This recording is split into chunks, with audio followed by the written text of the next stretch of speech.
എനിക്ക് ജന്മം നൽകിയതിനുള്ള ശിക്ഷ നടപ്പിലാക്കി എന്നാണ് മയക്കുമരുന്നിൻ്റെ ലഹരിയിൽ മാതാവിനെ വെട്ടിക്കൊലപ്പെടുത്തിയ മകന് വന്നിട്ട് നാട്ടുകാരോട് പറയുന്നത്. ഇത് യഥാർത്ഥത്തിൽ നമ്മളാരും അറിയാതെ മയക്കുമരുന്നിനോടൊപ്പം നമ്മുടെ നാട്ടിലേക്ക് കടന്നു വരുന്ന ഒരു നവലിബറൽ തത്വചിന്തയാണ്. ഇപ്പോൾ പാശ്ചാത്യ രാജ്യങ്ങളിൽ പൊതുജന ശ്രദ്ധയിലേക്ക് വന്നുകൊണ്ടിരിക്കുന്ന ഒരു ആശയമാണ് ആൻറ്റിനേറ്റലിസം എന്നുള്ളത്. ആൻറ്റിനേറ്റലിസം എന്നുള്ള ഈ തത്വചിന്ത പറയുന്നത് ജീവിതം മുഴുവനും പ്രശ്നമാണ്.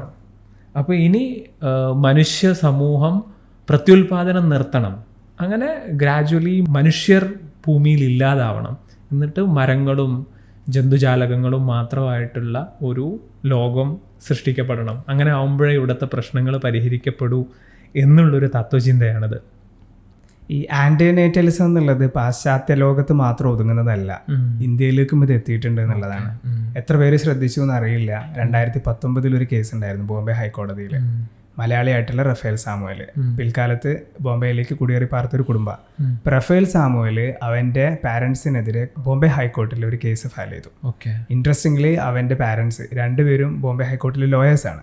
ഇപ്പൊ കേസിൽ അവൻ പറഞ്ഞിരിക്കുന്നതാന്ന് വെച്ചിട്ടുണ്ടെങ്കിൽ അവൻ്റെ സമ്മതം ഇല്ലാതെയാണ് അവന് ഈ ലോകത്ത് ജനിച്ചു വീണത്. അതുകൊണ്ട് തന്നെ അവൻ്റെ പാരൻസിനെതിരെ നടപടി എടുക്കണമെന്നുള്ളതാണ്. കാരണം അവൻ്റെ കൺസെപ്റ്റിൽ അവൻ ജനിച്ചു വീണ ലോകം ഇറ്റ്സ് ഫുൾ ഓഫ് മിസറി. ഒരുപാട് പ്രശ്നങ്ങൾ അവൻ അഭിമുഖീകരിച്ചുകൊണ്ടിരിക്കുകയാണ്. തൊഴിലില്ലായ്മ തൊട്ട് ക്ലൈമറ്റ് ചേഞ്ച് തൊട്ട് പൊല്യൂഷൻ തൊട്ട്, പ്രത്യേകിച്ച് ബോംബെയുടെ ഒരു കോണ്ടെക്സ്റ്റിൽ. അപ്പോൾ ഇൻട്രസ്റ്റിംഗ്ലി ഈ കേസ് പിൽക്കാലത്ത് തള്ളിപ്പോയെങ്കിലും ഈ കേസ് മുന്നോട്ട് വയ്ക്കുന്ന ഒരു വലിയ പ്രശ്നമുണ്ട്. കാരണം ഇത് റഫേൽ സാമുവലിൻ്റെ മാത്രം ഒരു പ്രശ്നമല്ല.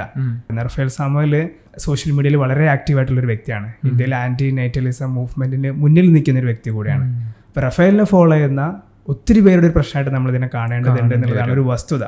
അതിൻ്റെ കൂടെ തന്നെ നമ്മൾ കാഷ്വലി നമ്മൾ സെലിബ്രേറ്റ് ചെയ്യുന്ന മദേഴ്സ് ഡേ, ഫാദേഴ്സ് ഡേ, ഇത് നമ്മളൊരു സൈഡിൽ സെലിബ്രേറ്റ് ചെയ്തുകൊണ്ടിരിക്കുന്ന സമയത്ത് തന്നെ വേറൊരു സൈഡിൽ ടോക്സിക് പാരന്റിങ്ങിനെതിരെ, പാരന്റ്സ് ഉണ്ടാക്കുന്ന പ്രശ്നങ്ങൾക്കെതിരെ ശബ്ദിക്കുന്ന, ഈ മദേഴ്സ് ഡേക്കും ഫാദേഴ്സ് ഡേക്കും എതിരെ ശബ്ദിക്കുന്ന ഒരുപാട് വ്യക്തികളും ഒരു സമൂഹവും വളർന്നുകൊണ്ടിരിക്കുന്നുണ്ടെന്നുള്ള ഒരു യാഥാർത്ഥ്യം നമ്മൾ ഇതിൻ്റെ കൂടെ ചേർത്ത് വായിക്കേണ്ടത്.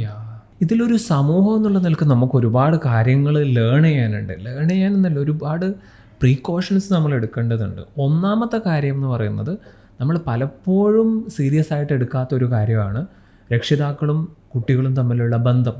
ഇതിൽ ഫാമിലിയും സമൂഹവും പ്രത്യേകം ശ്രദ്ധിക്കേണ്ട ഒരു കാര്യമാണ്. പല സ്റ്റുഡൻസ്, പല കുട്ടികളും ഇന്ന് ടോക്സിക് പാരൻറ്റിങ്ങിന് വിധേയമാവുന്നുണ്ട്. അവരെ നമ്മൾ പ്രത്യേകമായിട്ട് ശ്രദ്ധിക്കണം. ഈ ബന്ധങ്ങളെ നമ്മൾ വളരെ സീരിയസ് ആയിട്ട് എടുക്കണം.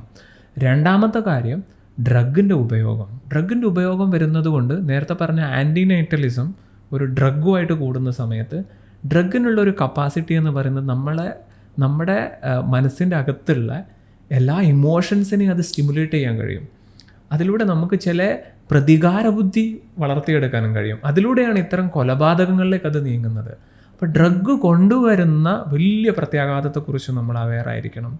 മൂന്നാമത്തെ കാര്യം വാല്യൂ എഡ്യൂക്കേഷൻ്റെ കുറവ്. നമ്മൾ എഡ്യൂക്കേഷനിൽ വലിയ മുന്നോട്ട് പോയിട്ടുണ്ടെങ്കിൽ കൂടെ ബന്ധങ്ങളുടെ പ്രാധാന്യം പറയുന്നത് വാല്യൂ എഡ്യൂക്കേഷന് മാത്രമേ കഴിയുള്ളൂ. അപ്പോൾ ഈ 3 കാര്യങ്ങൾ നമ്മൾ പ്രത്യേകം ശ്രദ്ധിക്കണം എന്നുള്ളതാണ് ഒരു സമൂഹം എന്നുള്ള നിലക്ക് നമ്മൾ ശ്രദ്ധിക്കേണ്ടത്.